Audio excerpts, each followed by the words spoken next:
Hi everyone, I wanted to really quickly go over the Nummi analysis that I had you guys look at, as well as a couple of highlights from the how professional documents can go wrong.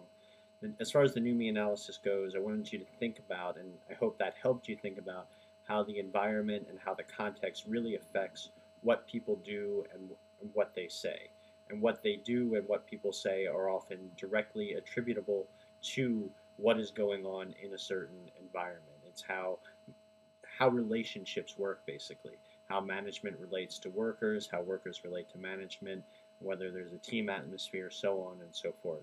And I think in some ways part of the point of this is that, and all of you all of you were pretty hard on the workers as well as the management at GM, and there's a lot of room for criticism there, obviously. But I think the bigger question, kind of what's astonishing about the story, is that how difficult it was for GM to change, how their preconceived notions really stopped them from growing and making some important changes within the company. And as far as that goes, it's easy to sit back and kind of criticize from the outside.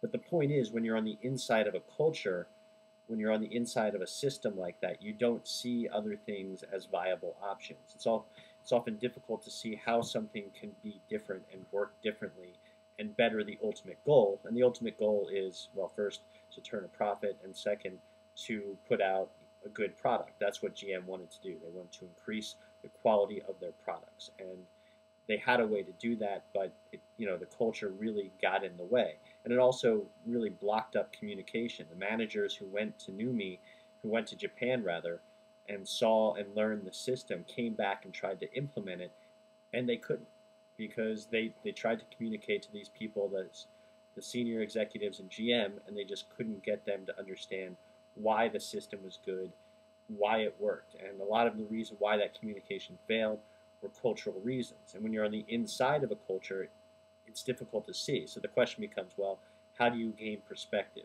And one of the ways that we gain perspective is through analyzing communication, through analyzing documents, through analyzing what people are saying, and thinking about why they're saying what they're saying. And this can give you an important perspective on how things operate and why they're operating in a certain fashion. Um, so I thought most of the responses were great, and I enjoyed reading them. So that's kind of the Nummi aspect, and I hope that was somewhat enlightening for you.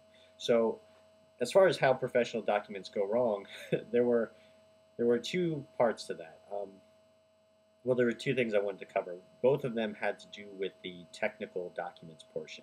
As I wrote on almost everyone's commentary, the first technical document was a memo within the Nazi Party organization, concerning basically the efficiency of killing human beings. And only two people even picked that up. And it was pretty clearly stated. If you looked at the source that it cited at the bottom, it said, Holocaust was in the title of the source where they got that memo from. And then if you looked at the date of it, it was 1942 in Germany, and what's going on in 1942 in Germany. So Jason Herman, I think, one of the members of this class, really put this nicely, and he was one of the two people who actually picked up on what was going on in the document. And he said, while the memo seems fairly analytical and objective at a quick glance, the writer is really masking the use of the quote-unquote special vans mentioned in the text.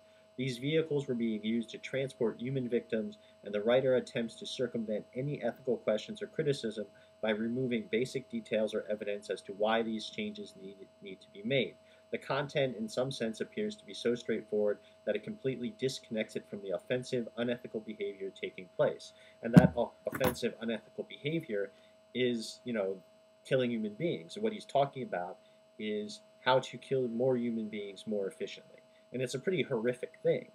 And the point of this is, in some ways, anybody who uses the Nazis as an example of an argument, it's a little bit of too easy an example. But the point of this is how technical language can cover up really horrific things, and that context is always important.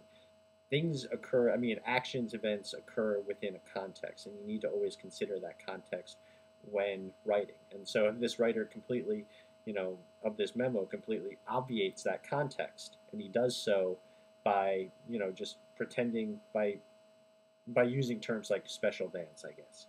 That was the biggest thing I wanted to say. Anything else? I think that's about it. I think that was, that was the only real problem with the how professional documents can go wrong, but it was a problem all but two people in the class had. As far as the insurance document that they gave you in that exercise was, someone described it as an infomercial, which is very good, but which is great. And but the fact is that insurance, unlike the newest kitchen appliance, has different ethical considerations. So once again, context is important there as well. At any rate, I've been going on too long. I said I would make this brief, and I'm already at 5 minutes and 36 seconds. So I'm going to cut this off here. And all right, talk to you guys later.